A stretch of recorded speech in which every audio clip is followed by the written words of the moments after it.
graduate assistant at Bowling Green State University in Fraternity and Sorority Life.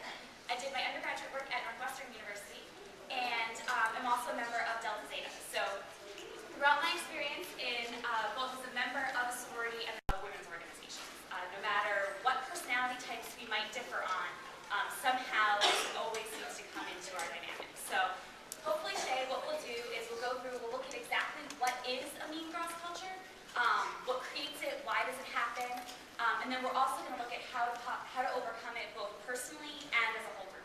So we'll go ahead and get started. To get us started, I want to do a little bit of an exercise. So if everyone can do me a favor and close your eyes, I'm going to ask a series of questions. If you answer yes to any of them, raise your hand and keep your hand raised and your eyes closed until I say open. So, first question.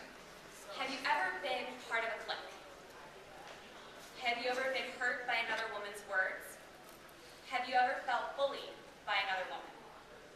Have you ever been excluded from a clique? Have you ever texted, tweeted, or wrote a Facebook post about another woman? Have you ever wished you were in the popular group? Have you ever witnessed or been a part of girl drama? Have you ever watched as cliques, girl fights, and girl drama have undermined your chapter sisterhood? Okay, everyone open your eyes. A lot of times, the Mean Girls culture can feel very isolating. It's personal, it's internal, you might feel like you're the only person dealing with it.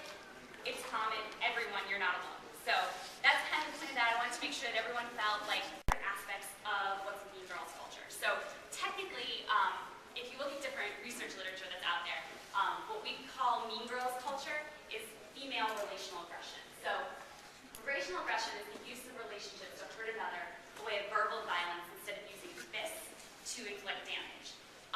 So relational aggression, while not solely something that women participate in, does happen. Women tend to do it more often than men do. One of the reasons is that as women, we define ourselves more often in terms of our relationships with other people than men do. They tend to be more internally defined, their own self-identity. So because we define ourselves in terms of our relationships with other women, we see that as the way of going after other people. It's the easiest form of attack, and it's the way to get at their core. So that's where the relational aggression piece comes in. Most important thing to know about relational aggression is that it's internally motivated by this sense of fear and insecurity. So it'll look very different for a lot of different people depending on how you react to that fear and insecurity. But at the end of the day, it all comes down to lower self-esteem and a need and a want to feel like you fit in and you belong. And relational aggression and Mean Girls culture is when that goes just a little bit too far. So another thing that's important to realize is that it is a behavioral dynamic that can be changed. I think a lot of times we hear that, oh, that's just the way girls are, or it's so systemic, there's nothing I can do to overcome it. It's a behavioral dynamic, so it can be changed. It's about the choices that we make. It's about how we respond to that insecurity. And so that's what we're going to go through today, is some techniques for changing the way we respond to that, and then also, as organizations, how do we help build women up so that they don't feel that same insecurity and low self-esteem that causes Mean Girls culture. So, sort of Mean Girls culture, but women will tend to fall into these three behavioral types when it comes to relational aggression. And these are three terms. They're taken from, you actually saw her speech, Cheryl De La Saga wrote a book called Mean Girls Grown Up, which if you're interested, it's a really great read. Talks about how Mean Girls culture is something that you'll live with throughout your entire life.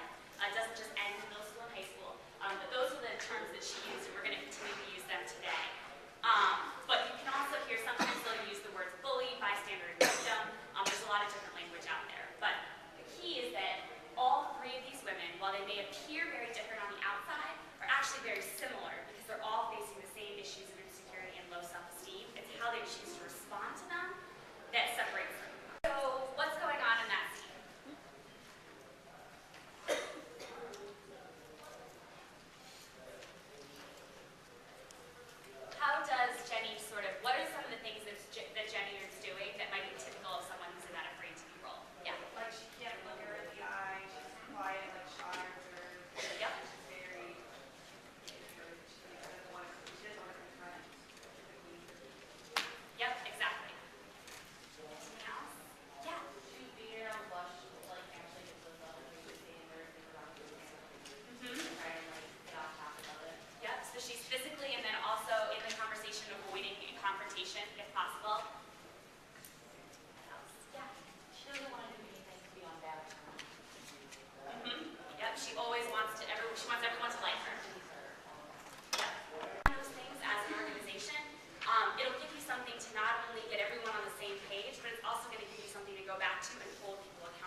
and you're really also combating the Mean Girls culture where it is now and where it's going to be in the future.